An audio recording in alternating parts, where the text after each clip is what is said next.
அனைவருக்கும் இனிய காலை வணக்கம். இன்றைய நாள் இனிதான் அமைய அனைவருக்கும் வாழ்த்துக்கள். இந்த பதிவில் பஞ்சாங்கம் பார்க்கறதுக்கு முன்னாடி சேனலை சப்ஸ்கிரைப் பண்ணிவிட்டு பெல் ஐக்கான் ப்ரெஸ் பண்ணிக்கோங்க. நோட்டிஃபிகேஷன்ஸ் வரும். அடுத்து கார்த்திகை மாத சிறப்புகள் பற்றிய வீடியோ வருது. குறிப்பாக இந்த மாதம் கார்த்திகை 1ஆம் தேதி இன்றைக்கி பிறக்குது. இன்றைக்கி பார்த்திங்கன்னா ஐயப்பனுக்கு மாலை போடுறதும் கார்த்திகை நட்சத்திரம் இருக்கிறதும் நல்ல ஒரு விசேஷமான ஒரு நாளாக இருக்குது. இன்றைக்கி தேதி பார்த்திங்கன்னா 16/11/2024 குரோதி வருடம் கார்த்திகை மாதம் 1ஆம் தேதி சனிக்கிழமை.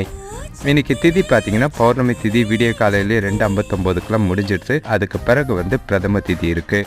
நட்சத்திரம் பார்த்திங்கன்னா கார்த்திகை நட்சத்திரம் மாலை 7:30 வரைக்கும் இருக்குது. அதுக்கு பிறகு ரோகிணி நட்சத்திரம் இருக்குது.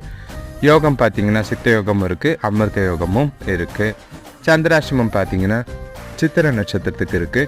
இன்றைக்கி சூரிய உதயம் காலையில் 6:08 சூரியன் மறைவு மாலை 5:39